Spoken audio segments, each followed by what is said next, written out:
आज हम करेंगे कविता घर की याद। इस कविता को हम बहुत ही इंटरेस्टिंग वे में बहुत ही मजेदार तरीके से समझने वाले हैं। और सिर्फ इतना ही नहीं, इसी चैप्टर की लाइन बाय लाइन एक्सप्लेनेशन तो हम करेंगे ही साथ इसी चैप्टर के एक्सरसाइज क्वेश्चन, इंपॉर्टेंट क्वेश्चन और एमसीक्यू टाइप क्वेश्चन भी हम इसी वीडियो में बात करेंगे। तो आज हमारे साथ अंत तक बने रहिए। तो आइए शुरू करते हैं। नमस्ते, मेरा नाम आशीष है।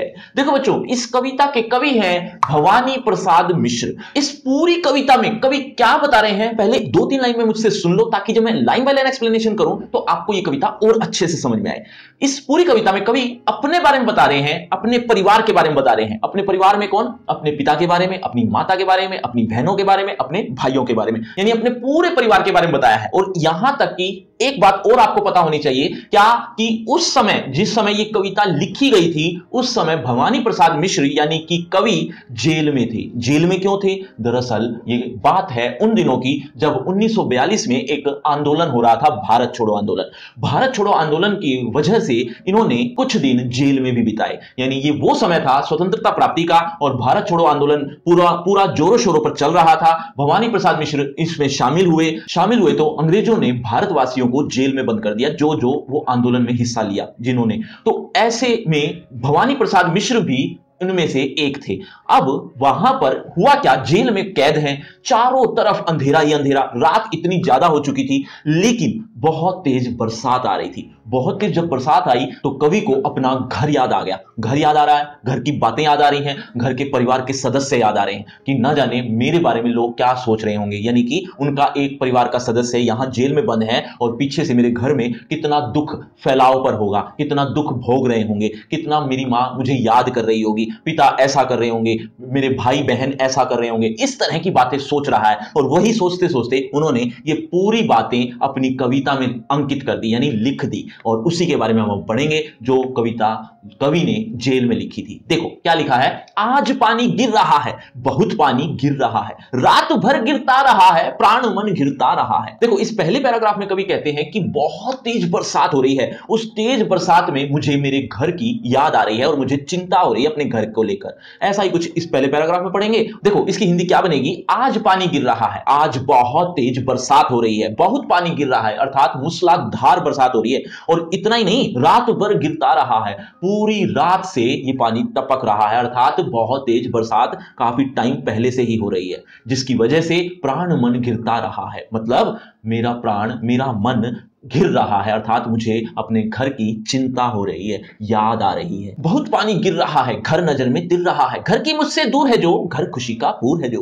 मतलब बहुत तेज बरसात हो रही है, जिसकी वजह से मेरा घर मेरी नजरों के सामने तैरता हुआ नजर आ रहा है। तैरता हुआ कैसे? मतलब मुझे साफ दिखाई पड़ रहा है मेरे घर में क्या क्या हो रहा होगा। मेरा घर तो ऐसा है जहां बहुत सी खुशियां थी किसी समय, मतलब जब मैं वहां था तो बहुत सी खुशियां चारों तरफ फैली हुई थी, अर्थात मेरे घर में खुशियां ही खुशियां थी। ऐसा ही कुछ हम पढ़ेंगे। देखो बहुत पानी गिर रहा है, घर नजर में तिर रहा है, अर्थात बहुत तेज बरसात होने के कारण मेरा घर मेरी नजर के सामने तिर रहा है, तैर रहा है, अर्थात मेरे घर की मुझे यादें याद आ रही हैं। ऐसा ही कुछ आगे भी है। घर की मुझसे दूर है जो, घर खुशी का पूर है जो। घर ऐसा घर है जो कि मुझसे बहुत दूर है, क्योंकि मैं अब यहां जेल में बंद हूं, अब वो घर मुझसे दूर हो गया है। लेकिन मेरा घर कैसा था? घर खुशी का पूर है जो, मेरा घर खुशियों से भरपूर था। अगले पैराग्राफ में भी कवि कुछ ऐसा ही कुछ बता रहे हैं। क्या कहते हैं कि मेरे घर में मेरे 4 भाई और भी हैं, और मेरे घर में मेरी बहनें भी हैं। उनमें से एक बहन मेरे घर में आई होगी, अर्थात उसकी शादी हो चुकी है, वो तो अपने घर चली गई है, लेकिन मेरा पता लेने के लिए, मेरा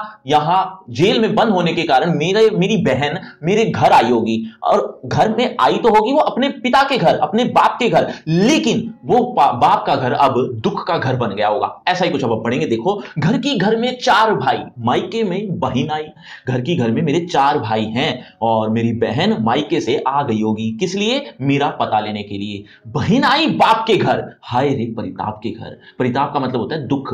बहन आई तो है बाप के घर, अपने पिता के घर आई होगी, लेकिन वो पिता का घर, वो बाप का घर परिताप का घर बन गया होगा, अर्थात दुख का घर बन गया होगा। अब अगले पैराग्राफ में कवि कहते हैं कि मेरे 4 तो भाई हैं और 4 ही बहनें हैं, और ये 4 भाई 4 बहनें आपस में इतना मिलजुल कर रहते हैं, बहुत प्रेम है आपस में। और इतना प्रेम कहां किसी किसी के घर में मिलता है। मेरे 4 भाई हैं, 4 बहनें हैं। मेरे भाई तो मेरी भुजाओं के समान हैं और मेरी बहनें मेरे प्यार का प्रतीक हैं, अर्थात वो मुझसे बहुत ज्यादा स्नेह करती हैं। ऐसा ही कुछ अब हम पढ़ेंगे इस 4 पंक्तियों में। देखो, घर में सब जुड़े हैं। सबके इतने कब जुड़े हैं? मतलब मेरे घर में सब आपस में जुड़े हुए हैं। अब जुड़े हुए का मतलब प्रेम से रहते हैं, आपस में इतना स्नेह है, आपस में कोई लड़ाई कोई झगड़ा नहीं होता। कि कहते हैं कि घर में सब जुड़े हैं, घर में हमें हमारे सब जुड़े हुए हैं, अर्थात प्रेम से रहते हैं। सबके इतने कब जुड़े हैं? सब इतने कब जुड़कर रहते हैं, अर्थात किसी परिवार में ऐसा देखने को नहीं मिलता जैसा हमारे परिवार में देखने को मिलता है, अर्थात इतना प्रेम है हमारे परिवार में। क्या कहता है अपने भाइयों के बारे में? 4 भाई 4 बहनें। मेरे 4 भाई हैं जिनमें वो 5वां है। 4 भाई और 4 बहनें, भुजा भाई प्यार बहनें। मेरे 4 भाई हैं जो मेरी भुजाओं के समान है, अर्थात मेरी शक्ति है, पावर है, और मेरी बहनें हैं वो प्यार का प्रतीक है, प्रेम का प्रतीक है, अर्थात मुझसे वो बहुत ज्यादा प्रेम करती हैं। मैंने एक लाइन ये बोली कि वो 5वां भाई है। 5वां भाई तो है, लेकिन 5वां का मतलब ये मत सोचना कि वो 5वें नंबर पर है, वो पहले नंबर पर है, यानी वो सबसे बड़ा है। और जो सबसे बड़ा है यानी कि कवि, उसका नाम मैंने क्या बताया था, एक बार जल्दी से कमेंट करके बताओ। देखना चाहता हूं कितने बच्चे मेरी बातें ध्यान से सुन रहे हैं। आगे देखो, और मां बिन पढ़ी मेरी, दुख में वह गड़ी मेरी। मां की जिसकी गोद में सिर रख लिया तो दुख नहीं फिर। मतलब अब इस पैराग्राफ में कवि अपनी मां के बारे में बताते हुए कहता है कि मेरी मां पढ़ी लिखी नहीं है, लेकिन मुझे इतना पक्का पता है कि वो मुझे याद करके बहुत दुखी हो रही होगी। मेरी मां की और भी विशेषताएं हैं। क्या विशेषताएं हैं? कि मेरी मां की गोद में जब मैं सिर रखकर सो जाता हूं तो मेरे जीवन में जितने भी दुख होते हैं, जितनी भी थकान होती है, वो सारी दूर हो जाती है। ऐसा ही कुछ हम पढ़ेंगे। देखो, और मां बिन पढ़ी मेरी मां बिन पढ़ी लिखी है, अर्थात अनपढ़ है, उसे पढ़ना लिखना नहीं आता। दुख में वह गड़ी मेरी, मेरे दुख में वह गड़ चुकी होगी, अर्थात उसे बहुत दुख हो रहा होगा कि मैं यहां पर जेल में कैद हूं। इस बात पर मां की जिसकी गोद में सिर, मतलब मेरी मां की विशेषता यह है कि जिसकी गोद में सिर एक बार भी रख लिया तो दुख नहीं फिर। एक बार रख लेता हूं तो फिर दुख नहीं होता, अर्थात वो सारा दुख, वो सारी थकान दूर हो जाती है। मां के बारे में अगला पैराग्राफ में भी यही बताया, क्या कि मां की जिसकी स्नेह धारा, मतलब मेरी मां की स्नेह धारा यानी प्रेम, स्नेह धारा का मतलब होता है प्रेम की धारा, यानी वो मुझसे इतना स्नेह रखती है, इतनी प्रेम की धारा है उसकी कि यहां तक भी पसारा, यहां तक भी फैला हुआ है, अर्थात उसका स्नेह मैं यहां तक भी महसूस कर रहा हूं। उसका किसका? अपनी मां का। ऐसा ही आगे भी देखो, उससे लिखना नहीं आता जो कि उसका पत्र पाता।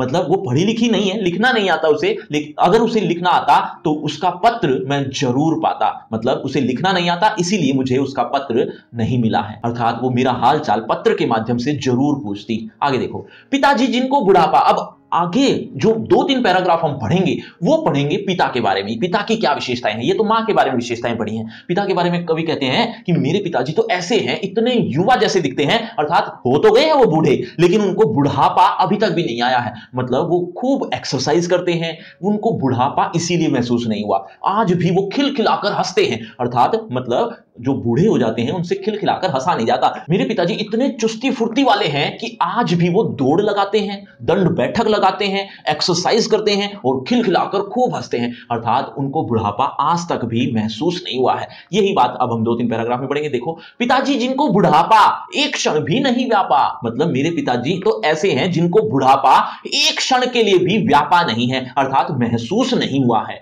जो अभी भी दौड़ जाएं, जो अभी भी खिलखिलाएं, जो अभी भी दौड़ जाते हैं और अभी भी खिलखिलाकर हंसते हैं।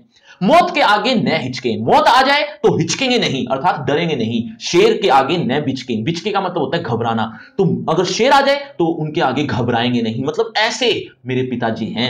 बोल में बादल गरजता, जब वो बोलते हैं तो ऐसा लगता है जैसे बादल गरज रहा हो, अर्थात इतनी गरजने वाली, इतनी भारी भरकम आवाज है मेरे पिताजी की।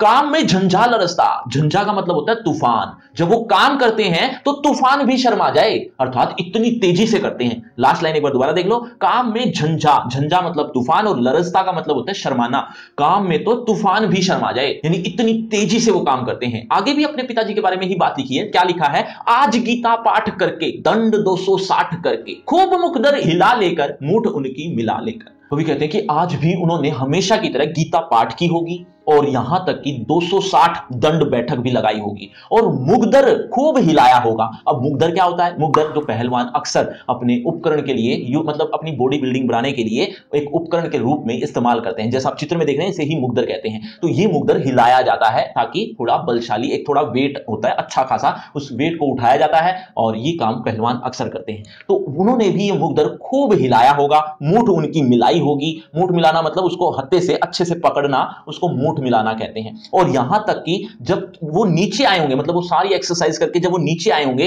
तो उनकी आंखों से आंसू आ गए होंगे। क्यों? क्योंकि उनके जो और बच्चे हैं वो वहां खेल रहे होंगे, लेकिन उनमें कवि वहां पर मौजूद नहीं है। कवि नहीं है तो कवि की उनको याद आई होगी, जिसकी वजह से उनकी आंखों से आंसू बहने लग गए होंगे। ऐसा ही कुछ अब हम 2-3 पैराग्राफ में पढ़ेंगे। देखो, आज गीता पाठ करके, यानी मेरे पिताजी आज भी गीता पाठ कर ली होगी। दंड 260 करके उन्होंने दंड बैठक भी लगाई होंगी।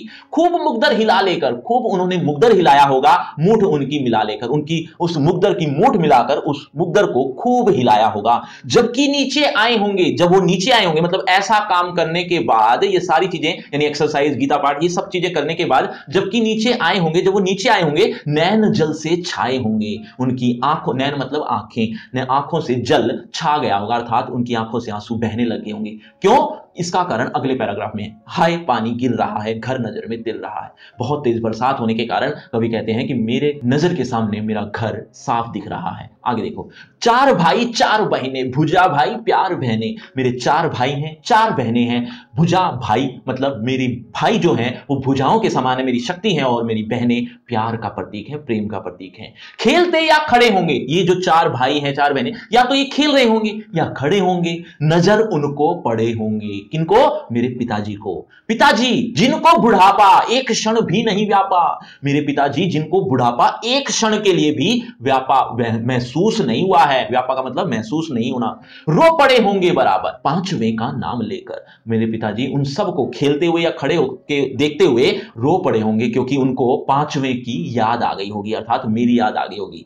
5वां मैं हूं अभागा। बच्चों, 5वां अपने आप को कहा है। क्या कहा है कवि ने? कि मैं यहां पर अभागा हूं। अभागा मतलब अभाग्यशाली, जिसे सोने पर सुहागा। अब इसके बारे में थोड़ा डिटेल में बताता हूं, लेकिन उससे पहले बच्चों, बहनें किन का प्रतीक बताई गई हैं, एक बार जल्दी से कमेंट करके बताओ। देखना चाहता हूं कितने बच्चे मेरी बातें अभी तक भी ध्यान से सुन रहे हैं।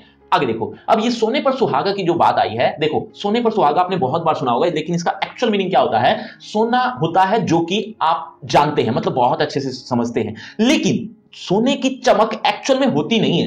वो चमक कब बनती है? जब उस पर सुहागा यानी एक प्रकार का पदार्थ होता है वो उस पर लगाया जाता है, और जब सुहागा लगता है ना तो सोने की चमक बहुत ज्यादा बढ़ जाती है, मतलब वो ज्यादा चमक मारने लगता है। मतलब वो सोना है तो अच्छा, बहुत महंगा भी होता है, लेकिन सुहागा होने की वजह से वो और अच्छा हो जाता है, और चमक मारता है। ये एक कहावत भी है, सोने पर सुहागा, जिसका अर्थ है अच्छे को और अच्छा कर देना। जैसे सोने पर सुहागा, मतलब समझ गए होंगे। तो जो 5वां यानी कि कवि जो हैं वो 5वें हैं, वो 5वां सोने पर सुहागा ही थे, ऐसा उनके पिताजी कहते रहे हैं। मतलब उनके पिताजी अक्सर प्यार में उनको सोने पर ही सुहागा कहते थे। किसको? कवि को। क्यों? क्योंकि कवि के जो भाई है ना 4, ये अच्छे हैं, बहुत अच्छे हैं, लेकिन कवि की वजह से वो और अच्छे हो जाते हैं। मतलब कवि उनको अच्छी अच्छी सीख देता है, अच्छी अच्छी बातें सिखाता है। इस तरह से वो 4 बच्चे और भी ज्यादा अच्छे हो जाते हैं, जिसकी वजह से उसके पिता यानी कवि के पिता कवि को सोने पर सुहागा कहते रहे हैं, यानी लाड में, प्यार में। यही बातें हम पढ़ेंगे। देखो, 5वां मैं हूं अभागा, 5वां मैं अभाग्यशाली यहां पर कैद हूं, जिसे सोने पर सुहागा। मैं तो सोने पर सुहागा था, किसकी वजह से? पिताजी कहते रहे हैं, ऐसा मेरे पिताजी अक्सर कहते रहे हैं, प्यार में बहते रहे हैं। मेरे पिताजी अक्सर मुझे प्यार में ऐसा कहते हुए मुझे क्या कहते थे कि सोने पर सुहागा है तू। आज उनके स्वर्ण बेटे, मतलब सोना कौन है? सोने पर सुहागा तो कवि है, लेकिन सोना कौन है? सोना उसके, उनके जो 4 बच्चे हैं वो हैं। तो आज उनके स्वर्ण बेटे, स्वर्ण मतलब सोने जैसे बेटे, लगे होंगे उन्हें हेटे। हेटे मतलब नफरत करना, यानी अच्छे न लगना। हेट का मतलब तो आप जानते हो ना, हेट, हेट मतलब इंग्लिश का जो वर्ड है नफरत, वही है ये, लेकिन इंग्लिश में नहीं, हिंदी में। हेटे का मतलब होता है अच्छा न लगना। तो कहने का भाव, इसकी व्याख्या ये बनेगी कि आज उनके सोने जैसे बेटे भी उन्हें अच्छे नहीं लग रहे होंगे, मतलब नफरत सी बन रही होगी, क्योंकि मैं उन पर सुहागा, क्योंकि उन पर जो मैं सुहागा था, बंधा बैठा हूं अभागा। मैं अभाग्यशाली यहां बंधा हुआ हूं, मैं तो सोने पर सुहागा था, आज उनसे बहुत दूर हूं। अब आगे बढ़ेंगे कि पिता जब रो रहे थे तो मां उनको समझा रही थी कि आप क्यों रो रहे हो, किस लिए आंखों में पानी ले आए? अगर तुम ही रोओगे तो बाकियों का क्या होगा? तुम तो कम से कम हौसला रखो, तुम तो उनके आगे मत रो। मतलब उनको वो समझाती है कि रोने से कोई फायदा नहीं है। वो जो भवानी प्रसाद मिश्र यानी कि कवि जो है, उनका जो बेटा है वो बहुत अच्छा ही होगा, उसकी चिंता मत करो।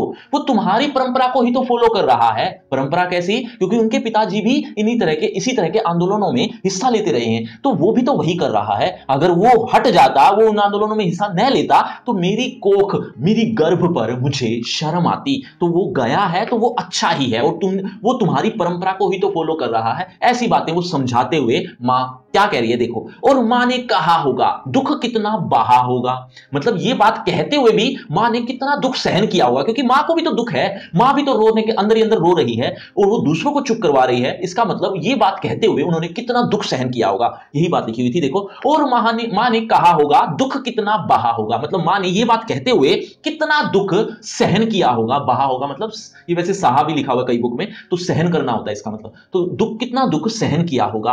आंख में किस लिए पानी, अपने पति को क्या कहती है कि आंख में किस लिए पानी, वहां अच्छा है भवानी।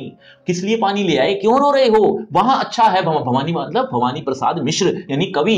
वह तुम्हारा मन समझकर और अपनापन समझकर, वो तुम्हारा मन समझकर ही तो गया है, अपनापन समझकर ही तो गया है सो ठीक ही है, गया है ये अच्छा ही है, क्योंकि यह तुम्हारी लीक ही है, ये तुम्हारी ही तो लीक रही है। लीक मतलब होता है परंपरा, यह तुम्हारी परंपरा ही तो रही है। आगे देखो, पांव जो पीछे हटाता कोख को मेरी लजाता, लजाता मतलब शर्म आती मुझे।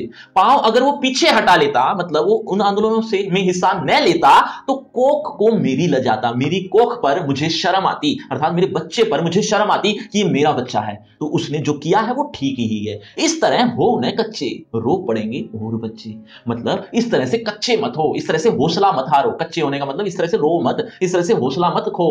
रो पड़ेंगे और बच्चे, तुम्हें देखकर बाकी बच्चे भी रो पड़ेंगे, इसीलिए अपने आप पर काबू रखो। आगे देखो, पिताजी ने कहा होगा हाय कितना सहा होगा। पिताजी ने यह बात कहते हुए कितना सहन की होगी, क्या सहन की होगी।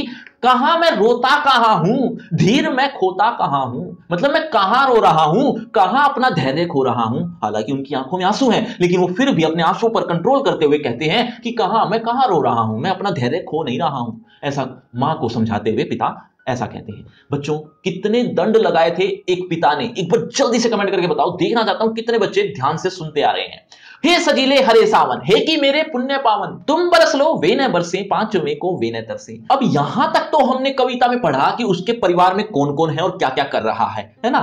लेकिन अब कवि यहां से मतलब आगे के कुछ पैराग्राफ में सावन ऋतु को कुछ संदेश दे रहा है, और वो संदेश वो चाहता है कि मेरे घर वालों तक पहुंचा दे। कौन पहुंचाए, सावन ऋतु, क्योंकि वो उस समय सावन ऋतु ही चल रही थी, इसीलिए तो बरसात हो रही थी खूब। तो सावन ऋतु को वो एक संदेश देता है कि मेरा संदेश तुम वहां लेकर चले जाओ परिवार में। और वो संदेश क्या है, वो संदेश ये है कि मैं यहां पर बहुत अच्छा हूं, बिल्कुल भी दुख नहीं है मुझे, मैं यहां पर खूब खाता हूं, खूब खेलता हूं, खूब लिखता हूं और खूब नाम कमा रहा हूं, मतलब यहां पर भी लोग मुझे चाहते हैं। ऐसा कह देना हे सावन, तुम मेरी ये सारी बातें वहां तक पहुंचा दो। क्यों पहुंचा दो, क्योंकि मेरे घर वाले मुझे लेकर बहुत चिंतित होंगे, तुम अगर ऐसा कह दोगे तो उन्हें थोड़ी तसल्ली मिल जाएगी। हालांकि ये बात सच नहीं है कि वो बहुत खुश है, लिख रहा है, खेल रहा है, यानी खूब खा रहा है, इस तरह की कोई भी बात नहीं है। जबकि इसके उलट है, वो बहुत ज्यादा दुखी है, वो अपने घर को बहुत ज्यादा याद करता है, यहां तक कि वो अकेला रहना चाहता है,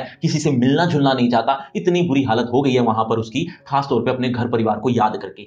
लेकिन वो सच बताना नहीं चाहता, इसलिए वह अपना झूठा संदेश अपने परिवार वालों तक एक सावन के माध्यम से पहुंचाना चाहता है। क्या कहता है देखो, हे सजीले, सजीले का मतलब होता है सजे हुए, हे सजे हुए हरे हरे सावन, हरे हरे सावन ही है ना, सावन ऋतु आती है तो हरियाली ही हरियाली होती है। हे कि मेरे पुण्य पावन, हे पुण्य मतलब होता है, पुण्य तो आप समझते ही है, पावन का मतलब होता है पवित्र। हे मेरे पुण्य और पवित्र, ये सब सावन को ही कहा गया है, मतलब सावन को तीन विशेषताओं के साथ संबोधित किया है। क्या कि सजीले है, पुण्य है और पावन है, कि हे सजे हुए पुण्य और पवित्र हरे सावन। आगे क्या लिखा है देखो, तुम बरस लो वे न बरसे, तुम चाहे जितना बरस लो, मतलब तुम कितनी ही बरसात कर लो, लेकिन कुछ ऐसा करो वे न बरसे। वे कौन, मेरे घर वाले, मेरे घर वाले रोए ना, इतना ध्यान रखना। पांचवें को वे न तरसे, मतलब तुम चाहे जितना बरस लो, लेकिन वो अपने पांचवें बेटे को याद, यानी मुझे याद करके उन्हें तरस ना आए, वो रोए ना, कुछ ऐसा काम करो। ऐसा ही कुछ आगे भी लिखा हुआ देखो। अब इस पैराग्राफ को ध्यान से सुनना, बहुत गहरा मीनिंग है इसमें, ध्यान से सुनना और समझना। कवि कहते हैं कि मैं यहां पर मजे में रहता हूं, मौज है मेरी यहां, बस मुझे थोड़ा सा दुख है। कौन सा, बस इतना, यानी केवल इतना ही दुख है कि मैं घर से दूर हूं, केवल इतना दुख है। लेकिन ये जो केवल है ना, मेरे लिए बहुत बड़ी मजबूरी है, मतलब ये केवल मेरे लिए बहुत बड़ा दुख बन जाता है, मेरे लिए बहुत बड़ी मजबूरी है कि मैं वहां जा नहीं सकता, मैं वहां घर आ नहीं सकता। ऐसा ही कुछ इस पैराग्राफ में पढ़ेंगे। और एक लाइन में ये भी कहा कि ये जो मजबूरी भी है ना, ये जो छोटी सी मजबूरी है कि मैं घर नहीं जा सकता, इसी मजबूरी की वजह से मुझे सब कुछ फीका फीका लगता है, अर्थात मुझे अच्छा नहीं लगता। ऐसा ही कुछ हम पढ़ेंगे। लेकिन इसमें एक बात ध्यान देने वाली ये है कि ये जो बस शब्द है ना, बस 4 बार आया है और ये 4 बार जो बस है इनके मीनिंग अलग अलग है। इसको ध्यान से सुनना और पकड़ने की कोशिश करना। देखो, मैं मजे में हूं, सही है, मैं यहां पर मजे में रहता हूं, ये बात सच है। घर नहीं हूं, बस यही है। मैं बस घर पर ही नहीं हूं, बस इतना सा ही दुख है मुझे। मतलब ये जो बस है इसका अर्थ है केवल, केवल घर नहीं हूं, बस इतना ही है। किंतु यह बस बड़ा बस है। मतलब ये जो बस है ना, जो ऊपर भी आया था, इसका दोनों का मीनिंग एक ही है, यानी केवल। किंतु यह केवल ही मेरे लिए बहुत बड़ा बस है, अर्थात मेरे लिए बहुत बड़ी मजबूरी है। मैं आ नहीं सकता वहां, या मैं अपने घर में जा नहीं सकता। और इसी बस से, किसी बस से, इस बस से, यानी जो तीसरे नंबर पर यानी मजबूरी वाला आया है, इसी मजबूरी से सब वीरस है। वीरस मतलब फीका सा, नीरस, बिल्कुल नीरस हो गया मेरे लिए यहां। किसकी वजह से? इसी बस की वजह से। आगे देखो, किंतु उनसे यह न कहना, मतलब ये बात कह मत देना कि मेरे लिए बहुत बड़ी मजबूरी है और इसी मजबूरी के लिए मुझे सब कुछ फीका फीका लगता है। ये बातें उनसे कह मत देना। उन्हें देते धीर रहना, उन्हें धैर्य देते रहना। धीर मतलब धैर्य, उन्हें धैर्य देते रहना। उन्हें कहना लिख रहा हूं, उन्हें ये झूठ ही बोल देना। क्या कहना? उन्हें कहना लिख रहा हूं, उन्हें कहना पढ़ रहा हूं। मैं यहां खूब लिखता हूं, खूब पढ़ता हूं। आगे देखो, काम करता हूं की कहना, नाम करता हूं की कहना, चाहते हैं लोग कहना, मत करो कुछ शोक कहना। अब देखो क्या लिखा है कि मैं यहां पर भी खूब काम करता हूं, नाम करता हूं कि कहना, यहां पर भी मैं उनका नाम रोशन कर रहा हूं। उनका किनका? माता पिता का। मैं तुम्हारा यहां पर भी नाम रोशन कर रहा हूं। चाहते हैं लोग कहना, मुझे यहां पर भी लोग चाहते हैं, पसंद करते हैं। मत करो कुछ शोक कहना, यहां पर मुझे इतने लोग चाहने वाले हैं, इसीलिए मेरी चिंता, मेरे प्रति चिंता मत करना और कोई भी किसी भी तरह का शोक मत करना। ऐसा ये बात सावन को कहते हुए संदेशा पहुंचा रहे हैं कवि अपने माता पिता को। आगे भी है देखो, और कहना मस्त हूं मैं, कातने में व्यस्त हूं मैं। ये भी कह देना कि मैं यहां मस्त रहता हूं, कातने में व्यस्त रहता हूं, अर्थात मैं वहां पर सूत कातने का काम है तो मैं वहां सूत काटता रहता हूं। सूत काटना क्या होता है? जैसे आप चित्र में देख रहे हैं, इस तरह से सूत काटना कहते हैं। तो मैं यहां काटने में बहुत व्यस्त रहता हूं, अर्थात मैं यहां खुश हूं। मेरा वजन 70 सेर, मेरा वजन 70 सेर, मेरा मतलब मेरा वजन 70 सेर हो गया है। सेर मतलब वैसे लगभग किलोग्राम होता है, पर पहले सेर थे और सेर थोड़ा सा ऊपर होता है। तो वजन 70 सेर मेरा जो वजन है ना 70 सेर हो गया। मतलब यहां इतना खा पी रहा हूं कि मेरा वजन बढ़ गया है। और भोजन ढेर, मेरा ढेर मतलब मैं ढेर सारा भोजन खाता हूं जिसकी वजह से मेरा वजन 70 सेर हो गया है।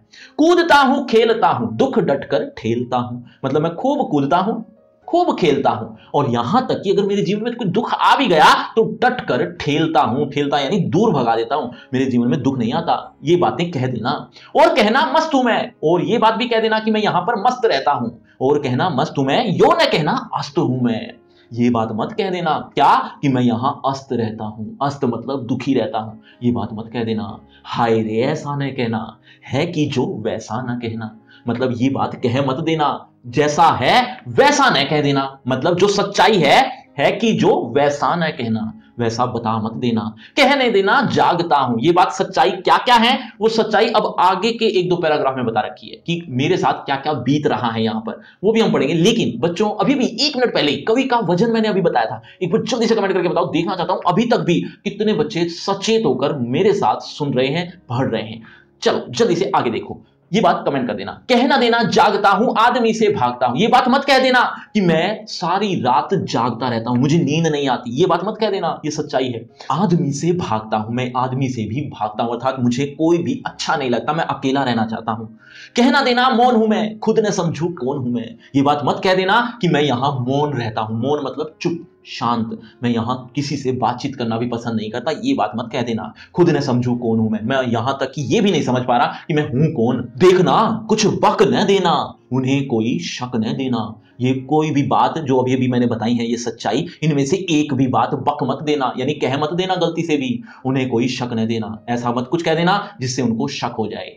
हे सजीले हरे सावन, हे कि मेरे पुण्य पावन, हे सजे हुए हरे और मेरे पुण्य पवित्र सावन, तुम बरस लो कितना भी बरस लो, वे न बरसे 5 मई को वे न तरसे, 5 मई को वो तरस ना आए, वो मेरे याद करके रोए नहीं, कुछ ऐसा कह देना, कुछ ऐसा कर दो। बच्चों आपको लग रहा हो ये कविता खत्म हो गई है? जी नहीं, अभी तो आपको इसी कविता की इंपॉर्टेंट क्वेश्चन, एक्सरसाइज क्वेश्चन और एमसीक्यू टाइप क्वेश्चन भी पढ़ने हैं। और आपको ये लग रहा हो सर अगर इसकी रिटर्न व्याख्या मिल जाए, मतलब लिखित में अगर मुझे ये व्याख्या मिल जाए तो क्या बात हो। तो बच्चों ये सप्रसंग व्याख्या भी मिलेगी, ये सारी चीजें आपको एक ही लिंक पर मिलेंगी। लिंक का नाम रखा है free crash course for 11th class, इस नाम से एक लिंक मिलेगा डिस्क्रिप्शन बॉक्स में सबसे ऊपर, तो वो जरूर देखना। वहां पर आपको ये सारी चीजें एक साथ कुछ इस तरह से देखने को मिल जाएंगी जैसा आप देख रहे हैं। चलिए बच्चों अब होगा आपका इसी टॉपिक से रिलेटेड, इसी चैप्टर से रिलेटेड, इसी कविता से रिलेटेड एक छोटा सा टेस्ट। देखना चाहता हूं इस कविता को आपने कितना अच्छे से समझा है, और अगर आप इस कविता को अच्छे से समझ चुके हो तो देखें जरा किसने कितना पढ़ा। पहला प्रश्न आपकी स्क्रीन पर ये रहा,